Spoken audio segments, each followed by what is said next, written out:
Well, the storm is not only causing trouble on the roads for commuters, some rescue crews are also having a hard time navigating the icy roads. Crews had a tough time, for instance, getting to this home on Bryant Road in Turner this morning. Because of the slick conditions, fire broke out at the home today right around noontime, and at that time, the roads were very slippery in that part of the state. Right off the bat, we had issues coming up the hill. The furthest engine over there managed to make it up the hill just fine. But one of the tankers from another town got stuck on the hill, so our water shuttle got slowed down. The Turner Fire Department says the man who lives here was not home when the fire started. No one was injured, but firefighters say they haven't been able to locate the homeowner's cats. The investigation into what caused that fire continues tonight, but officials say it appears to have started near a chimney. Well, 3 days ago, a gunman took the lives of 20 young children at Sandy Hook Elementary School in Connecticut. Today, two of his victims, two innocent little boys, were laid to rest. This senseless slaughter of children and teachers is now renewing the gun control debate. As our Brad Rogers found, Mainers have strong opinions on both sides of the issue. Today, it is Newtown that is ground zero. At this Portland vigil, people prayed for the Sandy Hook children and teachers who lost their lives so tragically. Enough is enough. Maine Citizens Against Handgun Violence say if this doesn't lead to tougher gun control laws, what will?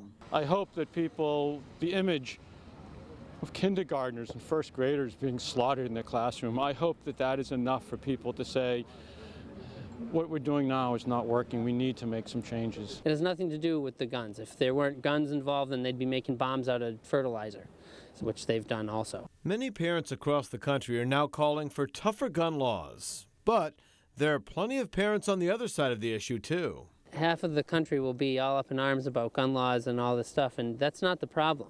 The issue is, the breakdown of the family, I really believe. Some parents think more guns are the answer. Parents who support arming America's teachers. Well, if you look at Israel, all those teachers have weapons. If that kid were to walk in and one person was armed, and maybe a couple people would have passed away, but not all of them. Somebody would have been able to stop him. The gunman, Adam Lanza, went into the school with several weapons and hundreds of live rounds. Yet, even after this horrific school shooting, Mainers seem as divided as ever when it comes to gun control laws. In Portland, Brad Rogers, News 13.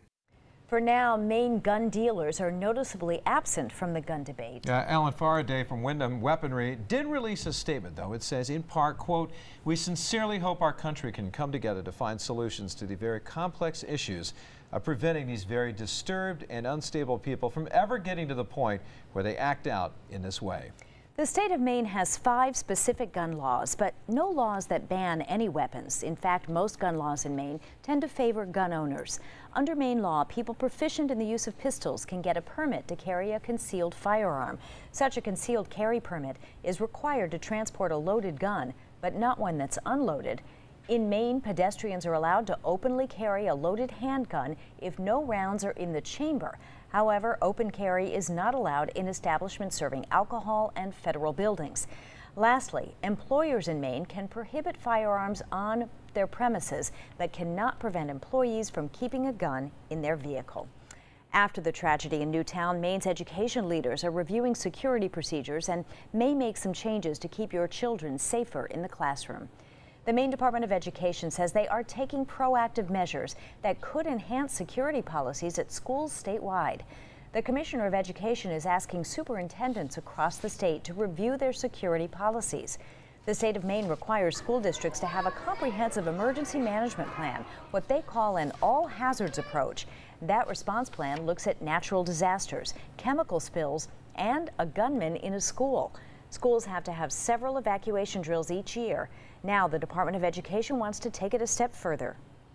We are exploring, along with Maine Emergency Management and law enforcement, the possibility of making a requirement that some of those drills be lockdown drills, because that really is a different thing. We know that some of the schools already do those, and so we're looking at the possibility of making that a requirement in law. The Maine Department of Education will be having a meeting on Tuesday that will look at whether the state will make lockdown drills mandatory at schools statewide. We invite you to join us for a national discussion about gun violence and mental health. We have teamed with our sister stations nationwide to host a town hall discussion. It will take place Thursday night at 7 p.m. You can watch this live event on our website, WGME.com. You can also submit your questions for the panelists involved in our discussion by using the hashtag National Town Hall on Twitter, and you can also email us your questions at tvmail@WGME.com. Well, a one-year-old boy and his grandmother are now out of the hospital and recovering at a home after a dog attack in the town of Livermore Falls. Police say the baby lives with his grandparents on Fayette Road. The attack happened on their home on Saturday. Police say the family dog first attacked the little boy and then attacked the grandmother as she tried to rescue him. The dog was an American Bulldog. The owner says that it's maybe Husky mixed, but we know it's an American Bulldog mixed. And the only thing that I'm concerned about is the fact that the dog turned on the family. I don't care what kind of a dog it is. Well, police say a vet did euthanize the dog after the attack because it continued to be aggressive. The police investigation continues tonight. All right, welcome back, everyone. Our first snow of the season for many towns today. Our first accumulating snow anyway. That is moving out, at least along the coastal plain. Now we're still tracking some freezing rain, freezing drizzle, and heavier snowfall moving in the mountains. Really a complex weather system as our next one moves in tomorrow. Let's take a look at the maps. We'll start out with the Doppler HD. We have all the steady snow, steady light snow from this morning and early afternoon, slowly departing. Areas in the pink, that's where we have a mixture of a little bit of sleet and a little bit of freezing drizzle hanging on, but it's not terribly heavy, but just as dangerous because that freezing drizzle coats everything. Temperatures are below freezing still, so slippery travel is expected. York County, Cumberland County, Southern Oxford County, Androscoggin County, all of these areas are looking at freezing drizzle. Same across the mid-coast. The exception, some of the peninsulas and islands here have warmed to around 40 degrees, and the trend will be for a warm-up tonight. In fact, by morning, most towns here will be above the freezing mark. There will be some towns inland still looking at a little bit of freezing drizzle and freezing rain. And entirely different scenarios. You head back through the hillier terrain and more so over northern Oxford, Franklin, and Somerset County. These areas right in here can expect some hefty additional snowfall totals tomorrow as our next storm system moves in. So that has prompted the National Weather Service to issue this winter storm warning. This runs until 1 o'clock in the afternoon on Wednesday for northern Oxford, Franklin, Somerset County. For the rest of the area, we have winter weather advisories in effect, and that runs until 1 o'clock in the afternoon tomorrow. And it all depends on the temperatures here. Notice we're at the freezing mark in Wiscasset. We're very close to freezing in Portland.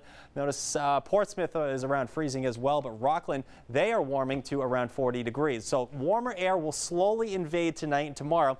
The colder air, the pool of cold air is going to hang on a little bit longer as you head over the interior. So more sleet and freezing drizzle will be the dominant types of precipitation overnight. Heading back through the mountains, heavier bands of snow will move in during the day tomorrow. As far as snow on the ground right now, weather watch is calling in with a little bit of a range. In Gray, close to 4 inches. In Portland, the Jetport, we had 4 inches. Wyndham's coming in with a half a foot of snow. Carroll and Raymond has about 8. Same in North Sebago. Bridgeton, close to 10 inches. Compare that to Brunswick. Marty is about 3.5, and Lewiston, close to 5 inches of snow. Most of York County is about 1, 2, 3 inches of snow. Kennebunk, 2 inches. Hollis, one of the higher amounts, at about 4 inches of snow there. Mid-coast region, 2 and 3 from Westport Island to Bath, respectively. Up into central Maine, Kathy's calling in with about 7 inches of snow on the ground there. Look at Paul and Andover, 12 inches of snow. So far, Sugarloaf has about 7 inches. They're going to tack on at least another foot out of this one tomorrow. Look at Sunday River, closer to 10 inches there. So a little bit of a range,